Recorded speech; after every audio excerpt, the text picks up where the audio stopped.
Guys, look at your PDF. It's very important. All right, so I quote in the beginning of this the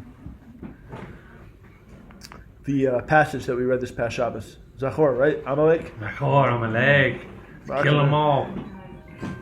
Sorry. Kill them all. Metallica, yeah. Kill them all. Forgive me. Sure. I want to focus, on this idea of, it says remember. There's this idea of remembering. A few times remembering, right? Memory, remembering. In the Pesukim, right? Remember what Amalek did to you on the road. On the road to where? Where were we going? Out of Egypt. But where were we going? To Eretz Yisrael. No, before Eretz Yisrael. Har Sinai. Har Sinai. Har Sinai, we're coming Am Yisrael. We learned this a few weeks ago. Am Yisrael. And Amalek's trying to stop us from becoming Am Yisrael. Right? We're children of Jacob on the way out of Mitzrayim, but at Har Sinai we come Am Yisrael. We get rules and instruction and the blueprint and the architectural structure of the whole universe. And Amalek doesn't want any of that. We're going to go into why. Right? And then it commands us not to wipe them out only. Obviously, we have to wipe them out, right? The question is, who's Amalek? Right, we can go into that. Anti-Semites. What's that? Anti-Semites. Yeah, there's anti-Semites and there's anti-Semites, right? There's anti-Semites that just don't like us, right? It's how anti-Semitism works, and Amalek is like, it's very... It is. I think Amalek's the extreme version of anti-Semitism. I agree with you. There's definitely an overlap. Shape-shifting and... For sure. All that. For sure. It's a mind virus. It's totally nuts, right? Yeah. All right, so we understand that it's all built around this idea of memory. And what's very fascinating is what are we commanded to do? Wipe out the memory of Amalek. Right? We're commanded to wipe out the memory of Amalek, and what are they trying to do to us? Wipe us out. Wipe us out. We're trying to genocide each other. Yeah. Tribal war. It's the most epic battle Of all time, right? Question is, okay, so we're going to get into who's Amalek, even though, right? Fine. It's funny because they also say, remember what Amalek is To to you. you. So there is a part of remember and there is a part of forget or erase the... Yeah, so that's interesting, yeah. We have to remember what they did to us, we have to wipe out their memory. Odd, huh? No, it's a very good point. It's a very good point. Yeah. It's excellent. No, it's excellent. We're gonna get into this in a second. Rabbi, I have a question. Like, why people need to listen to this in Beit Knesset? If this concept, like, people can study and learn, so why have? It's a very good question. And by the way, there's a very shatin. They say, okay, if you didn't hear it in Parsha Sachor, when you're literally listening to the Megillah, and he gets killed, right? Someone gets killed. Yay! You're b'diavad yotzi.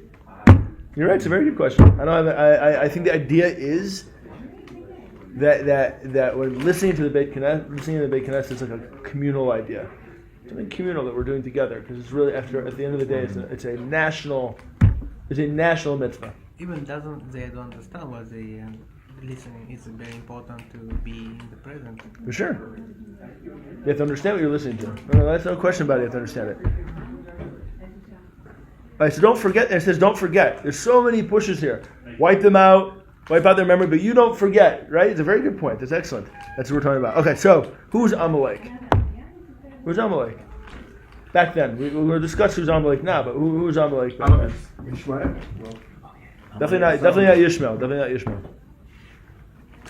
It's the grandson of Esav. Yeah? Yeah. Grandson of Esav. So what does Esav say? The next source I have is Parshas Toldot.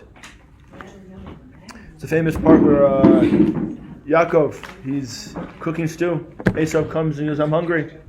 Give me some of that stuff." Yaakov goes, "Okay, great. You sell me your birthright.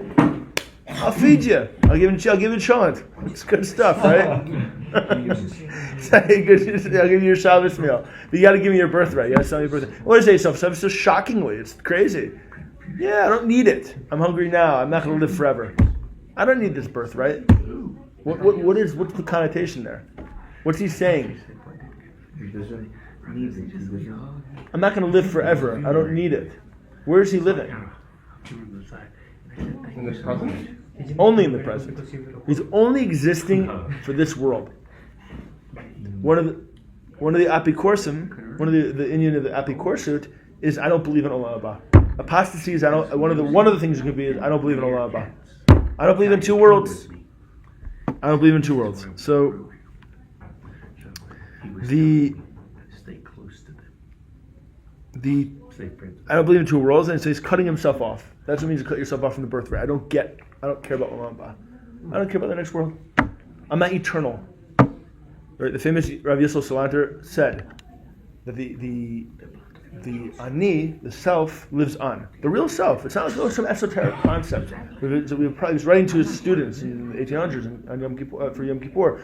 No, it's not some sort of like ethereal thing that kind of continues on. It's you. It's the thing that you acquired in this world. Your actual, what we call dadat's me, your essential self. Then, right? That which you acquired in this world, your selfhood, that's what you're going to feel in the next world. Really does happen. We all kind of go on. And if you don't believe that, boom, you're apostate. So what's Esav? He's our first apostate. He's I don't want it. I don't need the birthright. I'm not going to live forever. Yaakov goes, thanks. Now we understand Amalek. What's Amalek trying to do when they attack us in the way they're going to the Torah? What does the Midrash say when we don't have Torah anymore? If we didn't accept the Torah in Har Sinai, what did the Midrash say? Tohu v'bohu. The world goes gone. So Amalek doesn't even care. Amalek attacks the women, the children, the sick, and they don't care if they're stopping us from the Torah and that destroys the whole world. They don't even care. Rabbi, Right? Sounds like Hamas. from your point of view, It's the same. it seemed like we were taught that Amalek, Agag, that they really crossed the line. When they really crossed the line with what they did. But on the surface, it didn't seem much different than anybody. Well, yeah, because first of all, they attacked us. One way to gain the Torah. No other nation did that. Oh, okay. That's all you have to know, right? That's big. That means they denial of Kodesh Baruch Hu's. Oh, and you're saying Providence. even the nations later who said, for instance, you cannot come through my land, still did not attack. For sure, we see that already in Jericho. The king of Jericho is very afraid. And they say all the inhabitants of Canaan are afraid because of what happened at Yam Suf. But who's not afraid? Amalek's not afraid. Jerks. They don't care. They don't care about any system, like Iran says, very similar to Hamas. How many Right? years? Yeah. Very similar. The care. Brisker Rav was asked in the 1800s who's Amalek. He says anybody who rises up to wipe out the Jews in that generation, that's Amalek. Was it about 300 years between that Amalek that attacked and Agag that Saul captured? Approximately 300 years. It's approximate, yeah. During that time, They're constantly causing problems. was constantly causing problems. They're the guys living in the desert, roughly where Hamas is now, right? In that area, and they're coming constantly out attacking everybody, not just the Jews. I see. Plishtim, they're like wacko. They're like trying to Marauders. Marauders. They just absolutely can kill women, men, children. They don't care, right? There's absolutely no rules by them. I've seen that movie. Okay, Really is like Hamas. here's what Hamas said. Just like Germany, just like it's just a constant repeat of the Brisker Rav is right? There's no physical genetics because things change over a period of time. But like the fact is like you see, there's always a nation every generation that comes to wipe us out. They'd say that in the Seder, right? Okay, but we see their main thing is I don't believe in the next world, because if they believed in the next world, they would do things differently. They would act differently. They don't believe. That's the main thing. They don't believe that. They lack the memory. They don't want memory of the next world, right? Therefore, they want to wipe us out because we bring that idea into the universe on a daily basis. Comes to Kutei Moran, Nun Dal 54. So he says, I'll paraphrase. A person has to remember, has to guard their memory. Everything's about memory so far. Have to guard their memory. What memory? Memory that doesn't allow you to fall into forgetting. Forgetting what? Rabbi Nachman says, you have to remember the world to come. You have to have memory of the world to come. Right? Because, God forbid, he says, you'd only believe there's only one world. Amazing, huh? That's what he says. That separates us. If you only believe there's one world, what have you? Like I said, you're going to do things differently. You don't care about anything. There's no rules. What does it matter? But Hamas do believe there's another world. Paradise. That's right. They do. Yeah, that's what you can't That is compare true. that. That is true. But Yeah. I'm just saying that just to argue. you're right. No, you're right. That aspect there. That is that aspect that is correct. Yeah. But that's not. That I don't. I think the way they act is very The way clearly. they act, yeah. It's very clear they don't even care what happens to them. Yes. Right. That's true. Maybe it's the opposite. Maybe they only believe in one world, but it's the next world. They don't believe in this world. Maybe they don't believe in this world. Yeah. Right. Yeah. Maybe it is only a single world for them. This Yeah. world just doesn't exist for them. Yeah, they just. Yeah, so it is the same thing. It's just like they're kind of even more of an extreme. Mm. It's like they're so whacked that it's only the next world. Yeah. But the next orbit is also some falsehood. So, Oh yeah, it's not real anyway. It's what this world should be like, because they believe in a physical world and the next world. It's another conversation. Islam does not believe in the spiritual world. They believe in another physical world after this, like Valhalla or something like that. It's some weird, bizarre desert religion. Moon demon. Moon demon. I put this online. It's pretty proud of.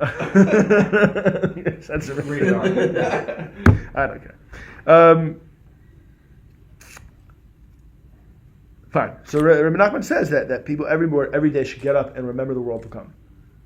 Obviously, have a zachor, right? Have a zachira, a memory that really where our soul came from is the next world. And we're going to go back there. And if we do the right thing in this world, work hard on ourselves in this world, we'll experience our selfhood, our ani, like Rabbi Yisrael says, we'll continue to a much, much nicer world. Our own conscious self. It's not some, we kind of play this game in our heads. We all do it, right? Oh, it's a mystical idea. And they'll be in the Olam Haba. My neshama will feel. No, you will.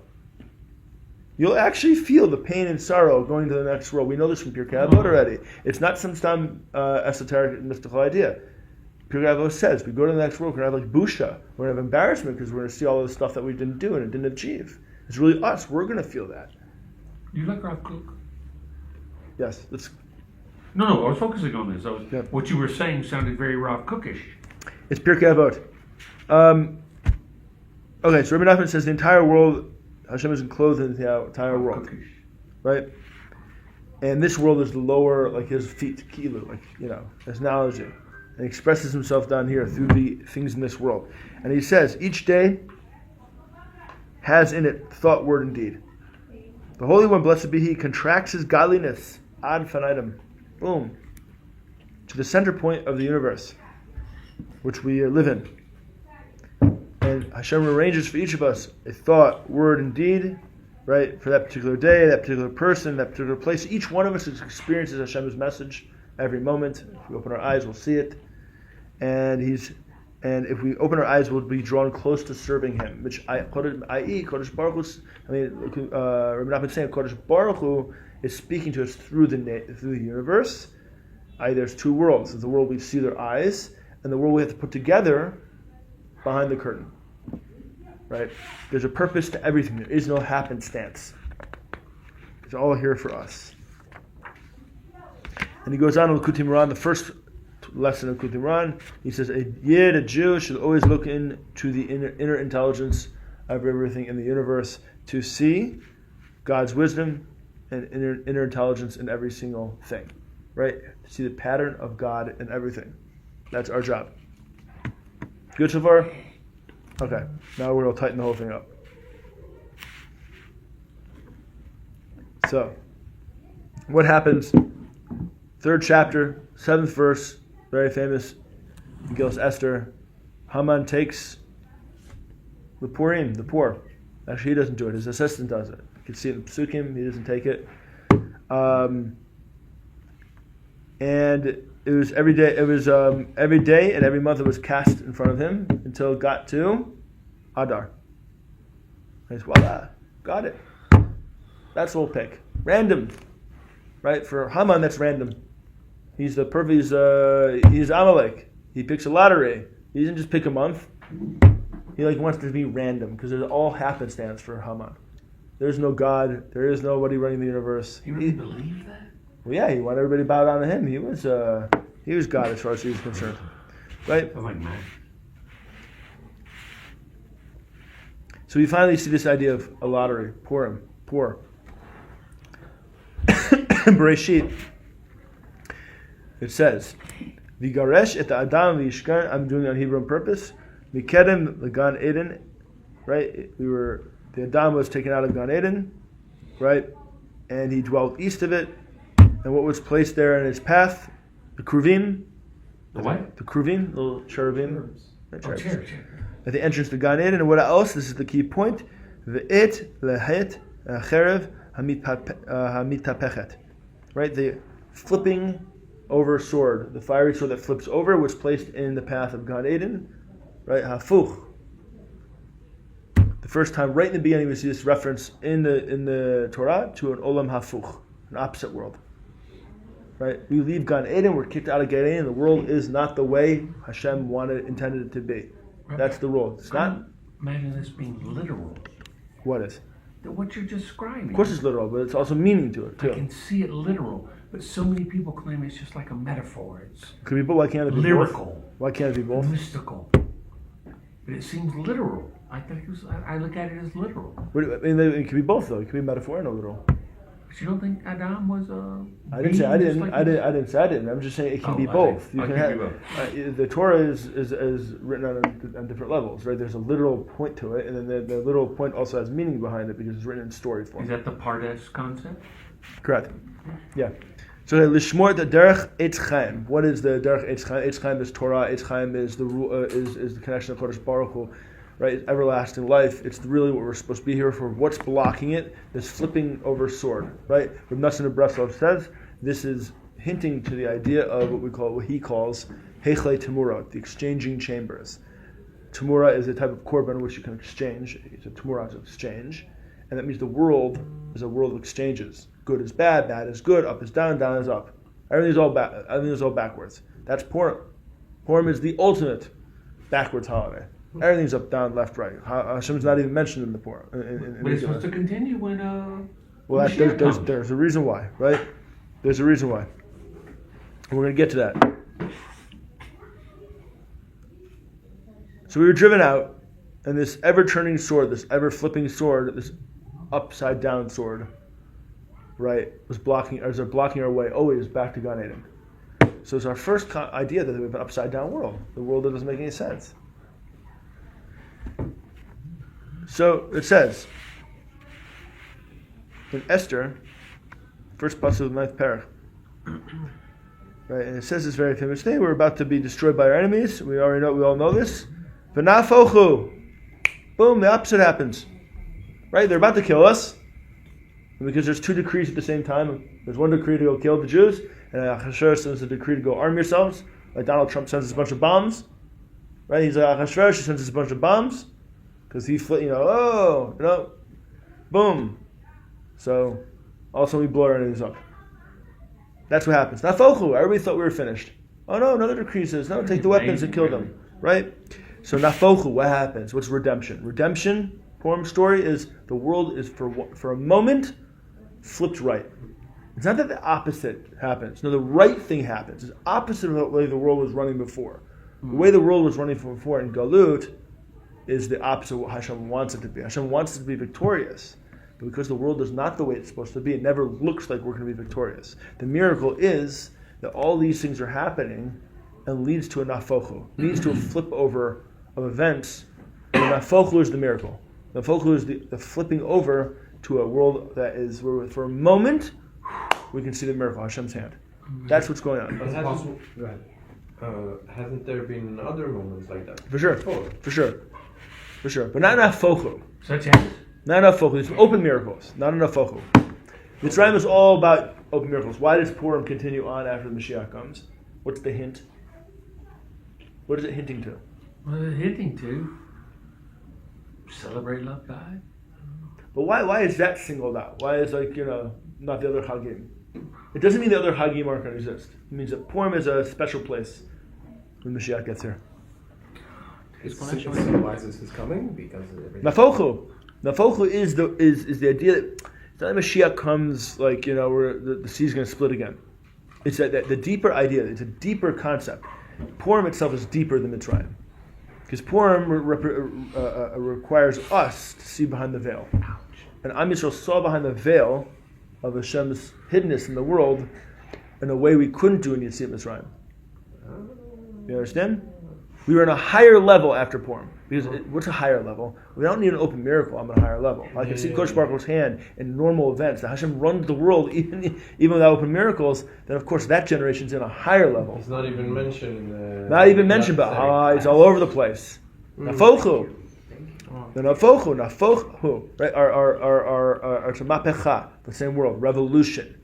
Mashiach is a revolution. Mashiach is a Nafochu, right? It's going to come. Just the curtain's going to be drawn.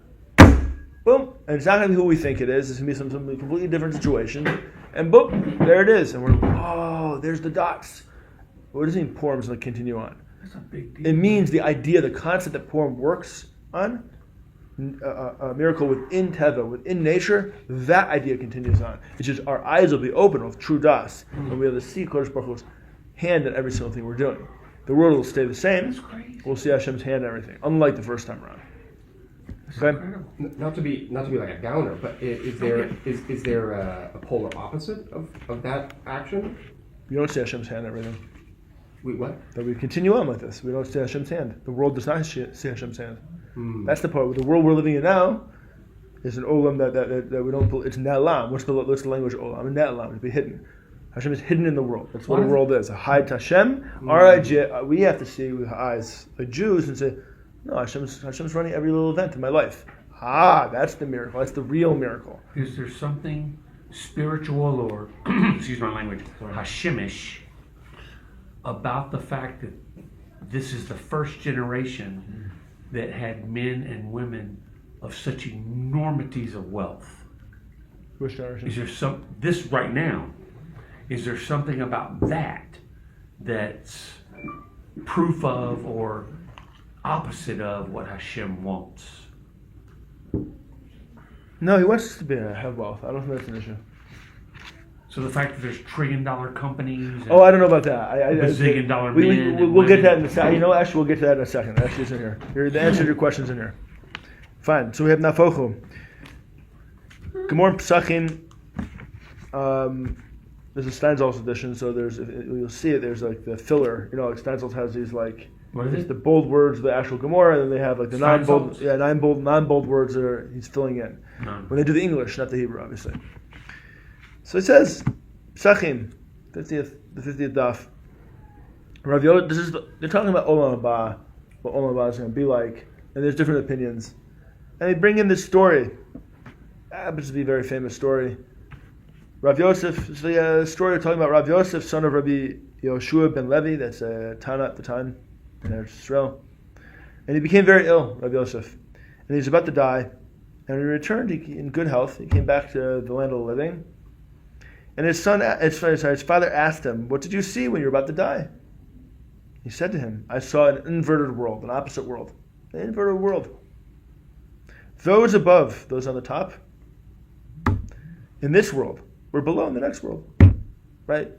The guys, the $1 trillion companies, Elon Musk, right? They're in the bottom in the next world. They're not on the top. And the people on the bottom of this world, they were above. The simple people. They're just doing what they're supposed to do. All those people that I just mentioned are focusing on this world. All their wealth is focusing on this world. It's not like, they're rich and they give a lot of their wealth to like Torah learning, things about Olam Haba, things like helping people develop and grow like to a more spiritual, enlightened state. No, they're worried about making this world a better place, right? Even though this world is a place we don't live in that And long. that's the big challenge. I think so. And he says, what does his father say back to him? "My son, you have seen a clear world." Huh. Who's he saying this to? He's saying to his son that almost died. And he came back. His son saw this opposite world. Wow, the world, the people in this, right?